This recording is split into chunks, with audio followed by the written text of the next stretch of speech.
नमः हरे हराये नमः। हरे कृष्णा जी, आप सबका बहुत बहुत स्वागत है। मंगलाचरण आरंभ करते हैं।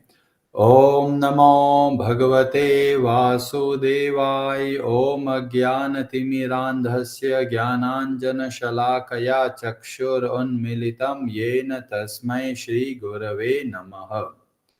नमः ओम विष्णुपादाय कृष्णपृष्ठाय भूतले श्रीमते भक्तिवेदांत स्वामिनिति नामिने। नमस्ते सारस्वते देवे गौरवाणी प्रचारिणे निर्विशेष शून्यवादी पाश्चात्य देश तारिणे। जय श्री कृष्ण चैतन्य प्रभु नित्यानंद श्री अद्वैत गदाधर श्रीवासादि गौर भक्त वृंद। हरे कृष्ण कृष्ण कृष्ण हरे हरे, हरे राम राम राम हरे हरे। कार्पण्य दोषोपहत स्वभाव पृच्छामि त्वां धर्म सम्मूढ़ चेताः। यच्छ्रेयः स्यान्निश्चितं ब्रूहि तन्मे शिष्यस्ते अहं शाधि मां त्वां प्रपन्नम्। हरे कृष्ण जी। भगवद गीता अध्याय 3 श्लोक नंबर 9 आरंभ करते हैं। ब्रजेश्वरी जी, आप पढ़ेंगे संस्कृत। हरे कृष्ण। यज्ञार्थात् कर्मणो अन्यत्र लोकोऽयं कर्म बन्धनः तदर्थं कर्म कौन्तेय मुक्तसंगः समाचर। हरे कृष्ण। हरे कृष्ण। यज्ञ अर्थात एकमात्र यज्ञ या विष्णु के लिए किया गया कर्मणः कर्म की अपेक्षा अन्यत्र अन्यथा लोकः संसार अयम यह कर्म बंधनः कर्म के कारण बंधन तत् उस अर्थम के लिए कर्म कर्म कौन्तेय हे कुंती पुत्र मुक्त संगः संग फलाकांक्षा से मुक्त समाचर भली भांति आचरण करो। श्री विष्णु के लिए यज्ञ रूप में कर्म करना चाहिए, अन्यथा कर्म के द्वारा इस भौतिक जगत में बंधन उत्पन्न होता है। अतः हे कुंती पुत्र, उनकी प्रसन्नता के लिए अपने नियत कर्म करो। इस तरह तुम बंधन से सदा मुक्त रहोगे। हरे कृष्ण जी। भगवान श्री कृष्ण परम दयालु है। वे हमें ऐसा मार्ग बताते हैं कि संसार में रहते हुए भी संसार का कोई भी बंधन हमको नहीं बांध पाएगा। अर्जुन के मन में बहुत बड़ा संदेह था कि मैं युद्ध करूंगा, इतने लोग मारे जाएंगे और जिसकी वजह से मुझे बहुत सारा पाप लगेगा। और भगवान श्री कृष्ण बोलते हैं, अगर युद्ध नहीं करोगे तो ज्यादा पाप लगेगा। क्यों ज्यादा पाप लगेगा? क्योंकि तुम अपने कर्तव्य कर्मों को नहीं करोगे। तो बहुत बड़ा एक संकट सामने आ गया। कार्य करेंगे तो भी तकलीफ पाएंगे, कार्य नहीं करेंगे तो भी तकलीफ होगी। मतलब दोनों पर बंधन हो रहा है। तो यहाँ पर भगवान बहुत सुंदर तरीके से ऐसा मार्ग बताते हैं कि कार्य भी होगा पर कार्य करने का जो बंधन है वह नहीं मिलेगा। तो ये बहुत जबरदस्त टेक्निक है, इसको अच्छे से हमको समझना है और जीवन में उसको उतारना है।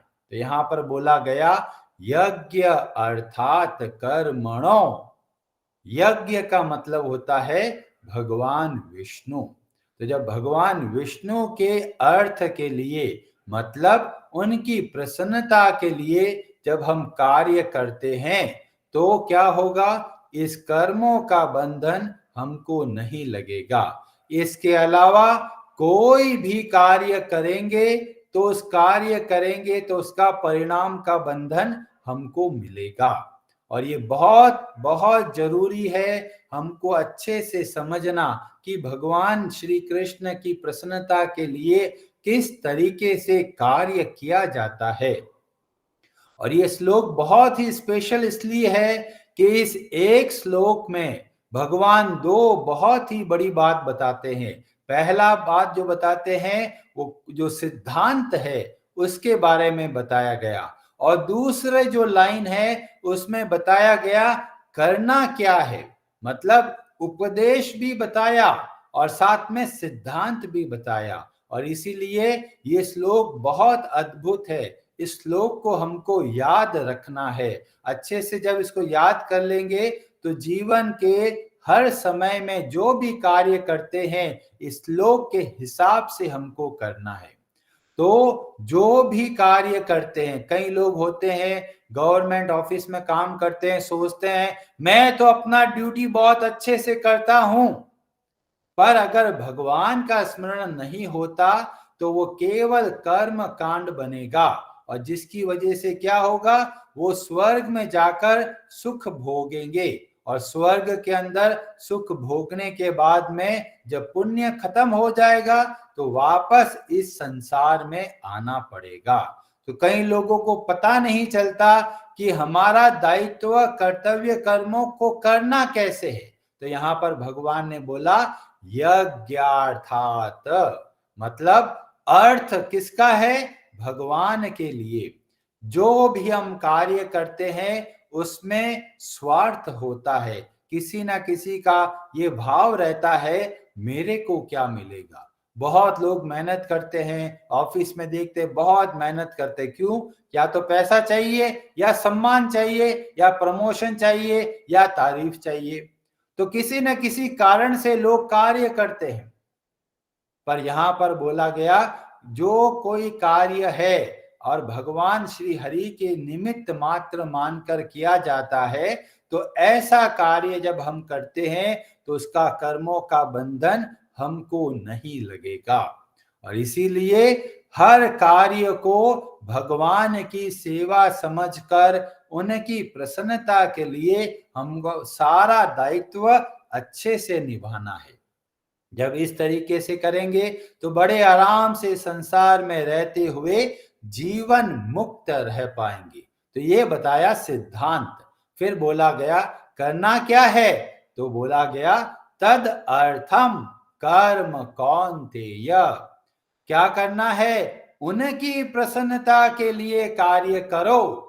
तो यह स्पष्ट रूप से उपदेश हो गया। और क्या होगा इससे, मुक्त संगह, कर्मों का बंधन हमको कभी भी नहीं लगेगा। कई लोग समझते हैं, अरे ये बात समझ में नहीं आई कि यज्ञ को भगवान विष्णु को क्यों जोड़ा गया, क्योंकि शास्त्रों को बहुत ध्यान से समझना होता है। एक हमारा संहिता है तैत्तिरीय संहिता, उसका पहला जो कांड है उसका प्रपाठक जो 7 है और अनुवाक 4 के श्लोक नंबर 4 में बताया गया यज्ञो वै विष्णुर, जो यज्ञ है वे भगवान विष्णु है, यज्ञ एवा अंततः प्रतिष्ठति, और जो यज्ञ में सदैव ही भगवान विष्णु प्रतिष्ठित है। इसका मतलब हम जो कार्य करें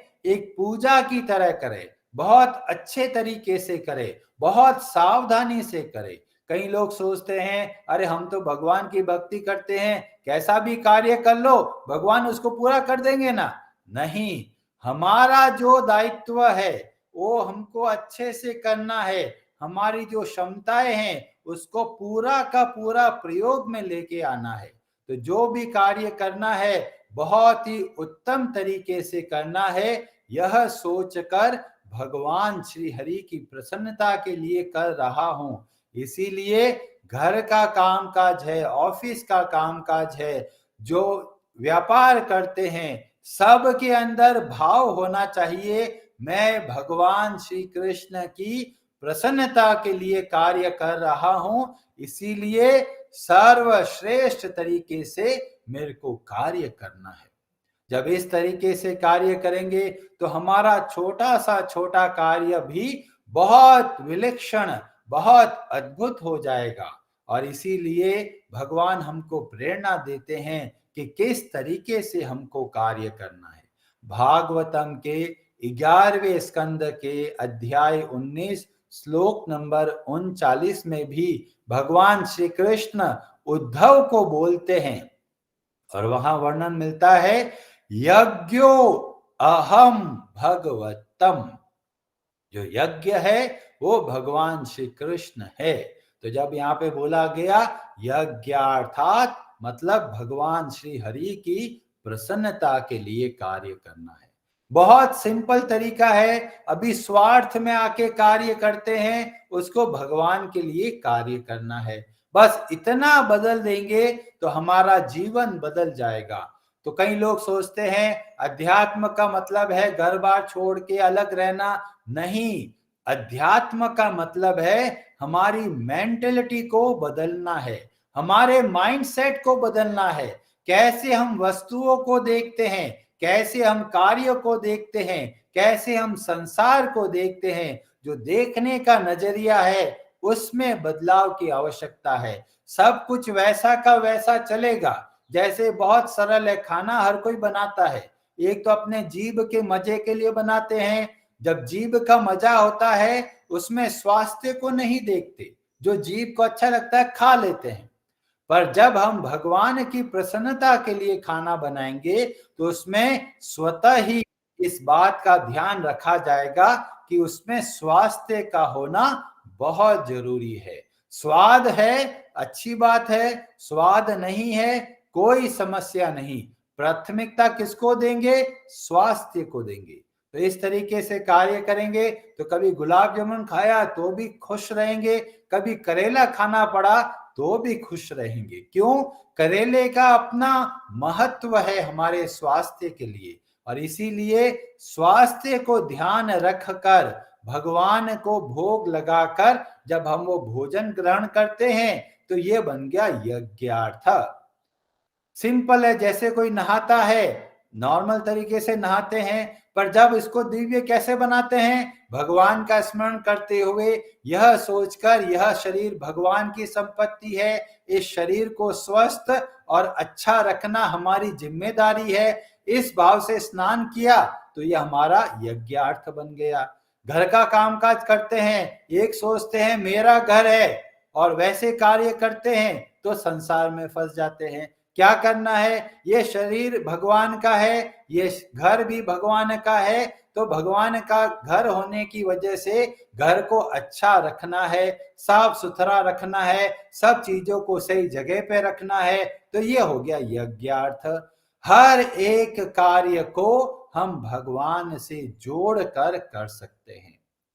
कई लोग बोलेंगे अरे यहां पर तो बोला गया तद अर्थम, तत् का मतलब तो होता है उस या उन। अभी ये तो कोई भी हो सकता है। तो भगवत गीता में 17वें अध्याय के अंदर श्लोक नंबर 23 में बोला भगवान को 3 तरीके से बोला जाता है। क्या क्या? ओम, तत् और सत।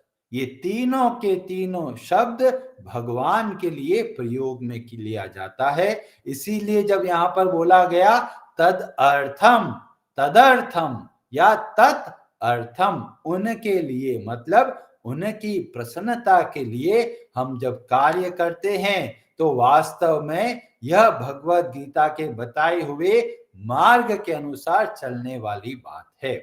5वें अध्याय के 10वें श्लोक में भी इस तरीके का वर्णन मिलता है।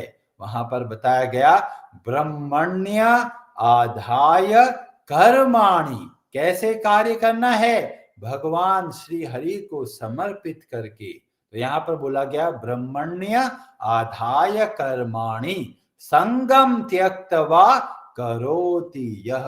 अपना दायित्व को भगवान की सेवा समझ के करेंगे तो क्या होगा? लिप्यते न स पापेन, उनको किसी भी तरह का कोई भी पाप नहीं लगेगा। और बहुत सुंदर उदाहरण दिया, पद्म पत्रम इवाम भसा, जैसे कमल का पत्ता होता है, उसके ऊपर पानी डालेंगे तो पानी वहां पर रुकेगा नहीं, ऐसे ही संसार का कोई भी बंधन हमको नहीं बांध पाएगा अगर हम इस तरीके से कार्य करते हैं। हमारे आचार्य हुए रूप गोस्वामी जी, उन्होंने बहुत सुंदर ग्रंथ लिखा भक्ति रसामृत सिंधु, और उन्होंने जगह जगह के अलग अलग पुराणों में से ढूंढ ढूंढ के अद्भुत श्लोकों को दिया, और वहां पर बताया गया कि नारदीय पुराण में बताया गया कि संसार में रहते हुए जीवन मुक्त कैसे रह सकते हैं।